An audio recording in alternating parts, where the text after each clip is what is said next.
Okay, ang ituturo ko ngayon ay yung pagre-record po natin ng ating continuing allotment.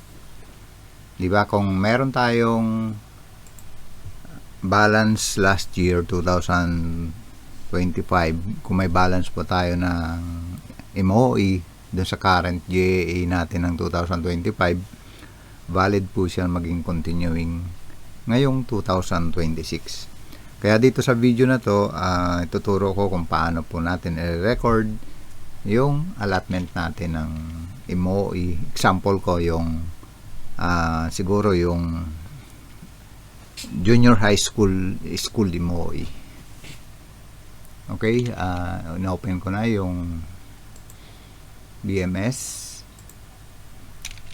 Pero lalagyan ko muna to ng mga sample kasi wala pa siyang halos na sample dito.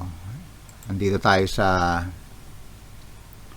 PPA 350. Ito current kasi to, current ng 2026. Ito yung continuing. Makikita natin dito, continuing to. Halimbawa, meron siyang continuing. Yung sample ko pala to, halimbawa, isang school to Ang binibigay kong sample ngayon yung Bangbang National High School ng Division of Marinduque. Okay, ganyan lang pag setup natin, di ba? Then after ma-set up mo dito sa organization code, dito tayo nagse-set up ng PPA, PAP and allotment releases. Kaya naka-set up na rito yung ilang PAP rito, mayroon tayo dun sa BMS. Junior high school, current junior high school, continuing PPA 351.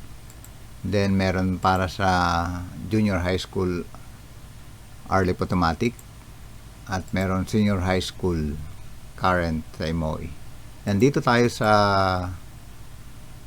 siselect natin next record lang para dun sa continuing. Halimbawa merong pang balance na pagpalagay natin 25,000 1, 2, 3 yung balance last year.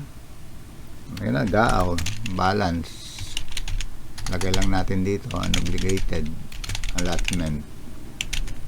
Noong 2025. O ganyan lang, yung 25,000, i-record natin yan dun sa registry, sa module 2. Yan, i-close ko na to ngayon, yung form na to, yung module 1. Then proceed to module 2, registry of allotment and obligation.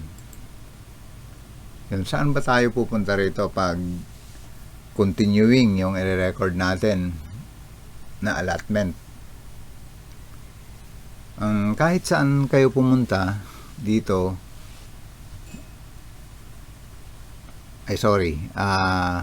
meron kasing sub-arrow, meron ding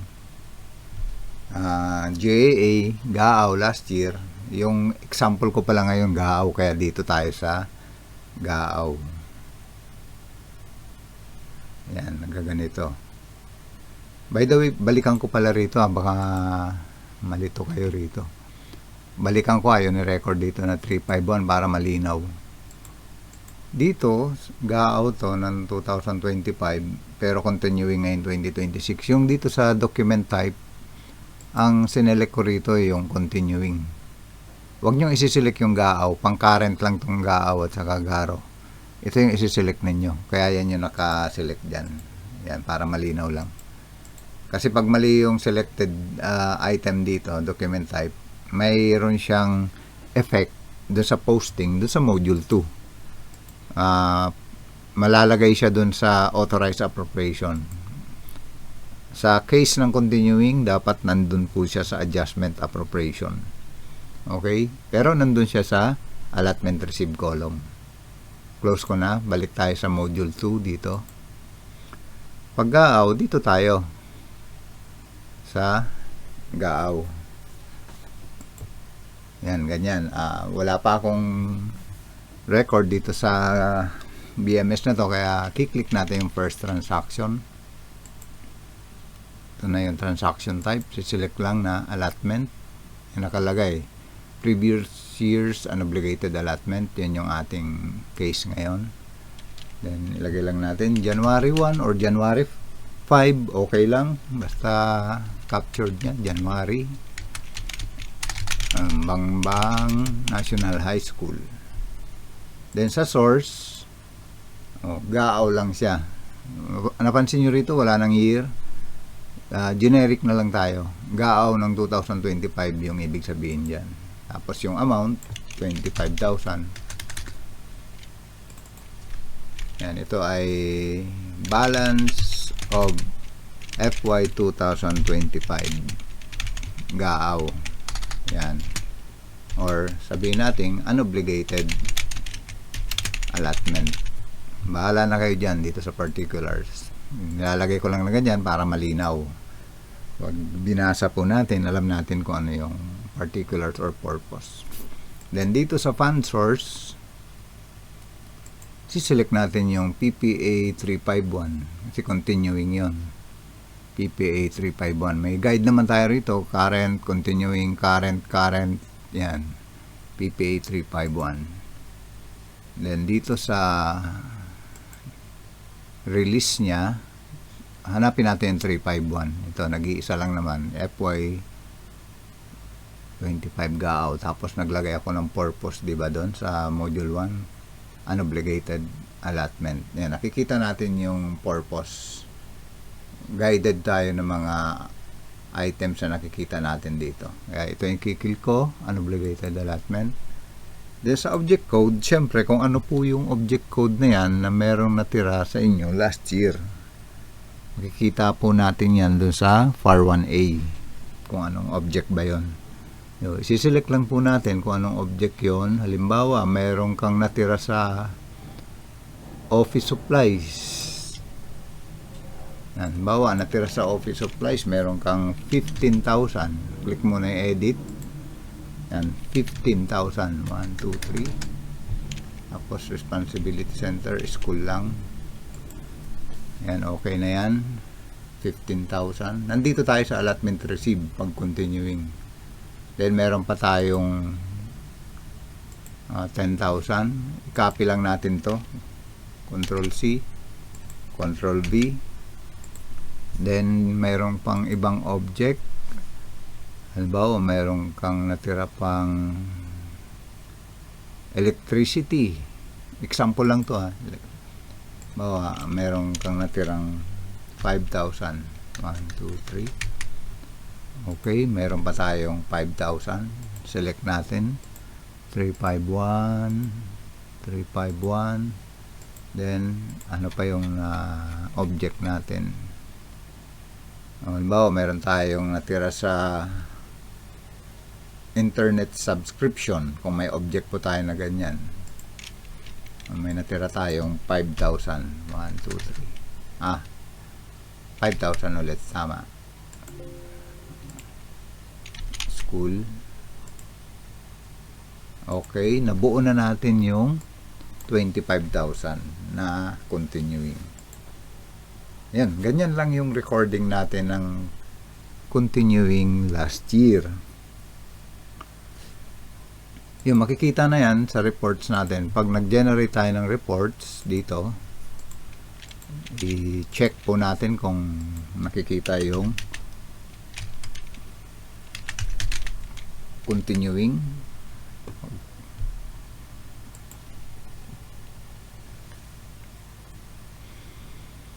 Ito siya, under dito ng continuing, makikita po dito yung 25,000.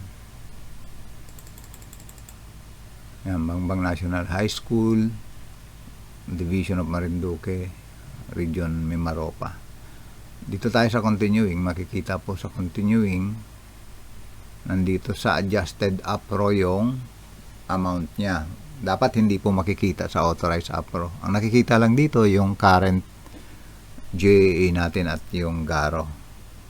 Yan, 25,000, adjusted APRO 25,000, allotment received 25,000.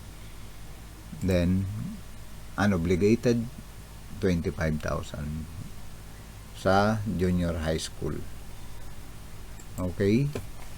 O kung dito naman ninyo titingnan, pipilter nyo lang yung continuing, tapos regular, then 102, 101 kasi continuing 102. Dito natin makikita na ganyan lang yung makikita natin. Kikita niyo rito naka-continuing, then yan 25,000 allotment received, then balance. Okay, ganun lang. Then paano kung sub-araw naman? Kung may continuing ka ng sub-araw, kasi magkaiba yung gaaw at saka dun sa sub-araw. Yan, example natin, merong natirang sub-araw. Pagpalagay natin yung cash allowance for teachers. Kailangan mag-add tayo rito ng PAP. Kasi dito sa naka-set up, wala pa siyang cash allowance, shock allowance. Ang gagawin natin dito, add new PAP. Hanapin natin yung naka-assign dito na cash allowance. Meron tayong PAP na naka-assign dito. Ito, grant of cash allowance. Dalawa rin to, pwede kasing may current, pwedeng may continuing. Ang tutorial na to ay kung paano i-record yung balance natin nung last year na valid as continuing ngayong 2026. Select natin tong continuing. Halimbawa, mayroon tayong na-set na, tapos PPA 523. Pwede nyo na i-type din dito yan, PPA 523 para mabilis. Then click nyo yung add allotment. Parang sub-arrow na lang lagay natin dito, sub-arrow the 001. Then halimbawa ito ay sub-arrow dati ng region, RO dash ano bang panon, 4B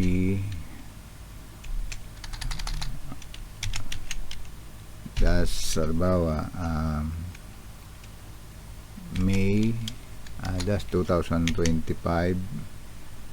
Sample ko lang to, hindi ko lang exactly makuha yung bawa nung 2025 initial ng mga bandang May 100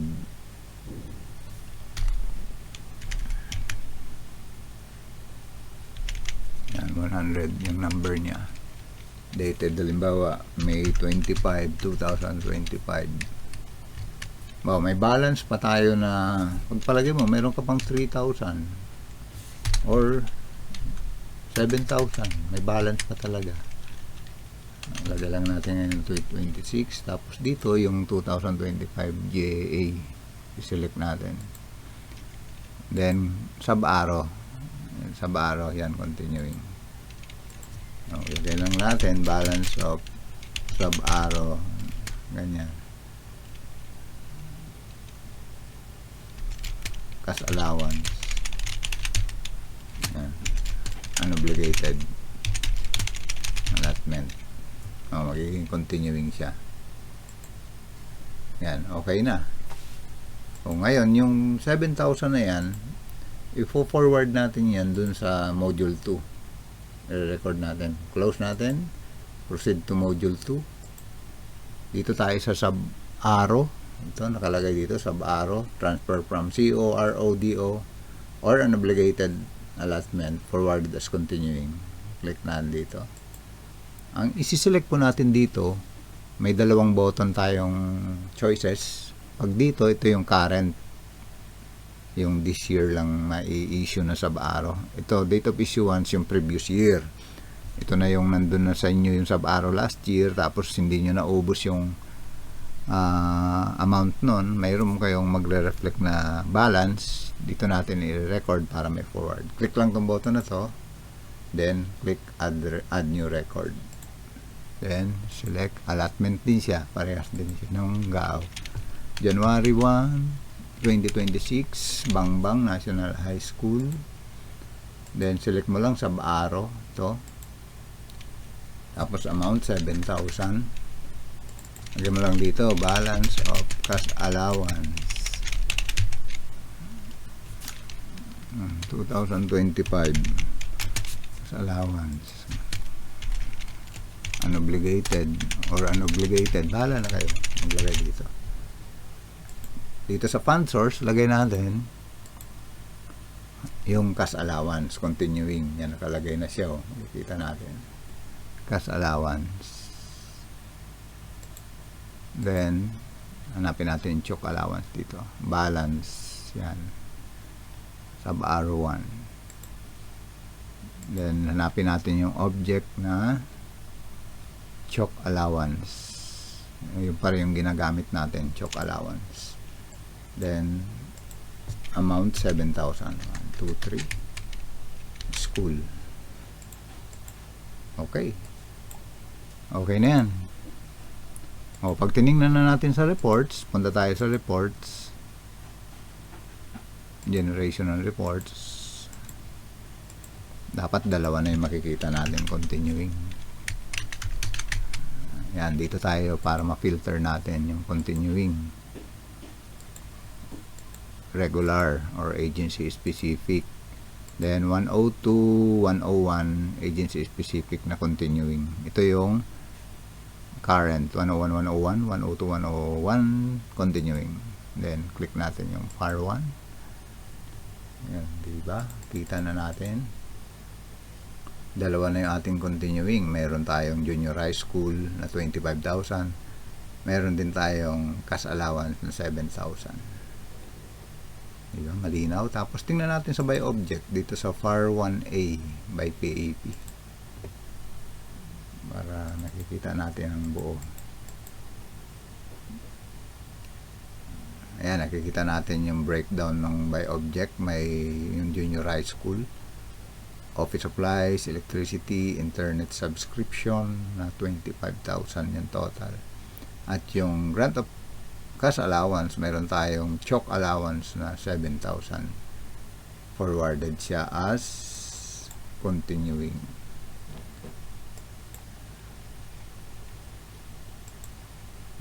Okay. Ganun lang kasimple. Dito tayo sa summary. Nakikita din natin dapat dito sa summary.